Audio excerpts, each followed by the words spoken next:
Shupalna Sayujya Sakaya Samanam Vrikshamshe Parisha Sasvayate Tayoranya Pipalam Svadhyaya Nananyo Vishakashiti.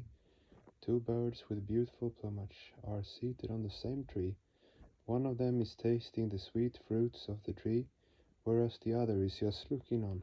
The bird tasting the fruits is likened to Jivatman, or unit consciousness. The bird which looks on without tasting the fruits, but which watches the other bird eating the fruits, is likened to Paramatman, the supreme consciousness, the tree, i.e., the body of a human being, as both Jivatma, which is Karmopahata, or that which receives the impression of all that the person does, and it also has Paramatma, who is the witnessing entity of Jivatman. Through Prakriti, the inherent energy of Purusha, a human being performs actions and reaps their consequences. This natural setup has been arranged by Parama Puruśa. He makes the arrangements for actions and reactions to occur. Therefore he is Phala Sakshibhuta. They say wherever there is action, there is equal and opposite reaction. But there is one thing to be borne in mind here. Where there is action, the equal and opposite reaction takes place only when personal, temporal, and spatial factors remain unchanged. But you know that personal, temporal, and spatial factors do not remain unchanged. Just in the next moment, time factor is changed. If it is an inanimate object, there is entitative change therein. If there is an animate object, the person remains unchanged, but the mentality changes. Therefore, we do not find the exactly equal and opposite reaction of the action done. Generally, the reaction is enhanced, and is not lessened because the gap in interectoplasmic stuff is increased for the reaction of an action done. For instance, you took a loan of ₹1,000. When you return the amount, you will have to pay the interest also. You will pay back ₹1,020 or 1,030. Likewise, if you have committed some sin, you will be punished a little more than the reaction of the sin committed. Had the time, space, and person remained unchanged, the reaction would also have been the same. So get it in mind, while doing something immoral, be prepared to pay the interest too. It is better not to take a loan. Then alone, you will not have to pay the interest. Bhava Kendra, this external world, this expressed world, which you see, is full of action, full of rhythms. This actional world is both extroversial and introversial for you. There is a world inside your mind. That is your internal world, and the world which you see without is the extroversial world. Hence, this internal world for you is ideational and the external world actional. But for Parama Puruśa, there is nothing like the extroversial world. All is introversial. And hence for him, this world is ideational, or his thought projection, i.e., this world is samkalpita for him. Suppose you imagine Jodhpur in your mind. This is ideational, but when you see outside, you find that it is Jaipur, not Jodhpur. Then you realize that Jodhpur of your mind is ideational and Jaipur is actional. The same thing occurs in dream. While you dream, you think it to be a fact, because the external world does not exist there. For Parama Puruśa, there is nothing like the extroversial world. Just as for you, when the internal world, which you take to be true in dream, is actually not there. For him, the world exists in his ideation, i.e., nothing is extroversial, rather, all is introversial, and his imagination is called samkalpa. Hence this world is a samkalpita world for him. There is a difference between kalpatiya and samkalpana.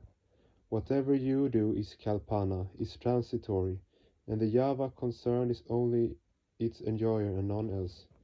God is a master magician, who by his magic spell has created all, and has hidden himself inside his creation. If at all you want to know the creation, the trick of the magician, that can only be done when you join him and his party.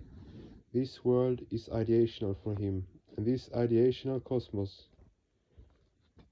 has him in its center. He is the center of this ideational cosmos. He has to control it. Have you ever seen a fisherman spreading his fishing net in a river or a tank? The fisherman does so, and he has to manage the net also.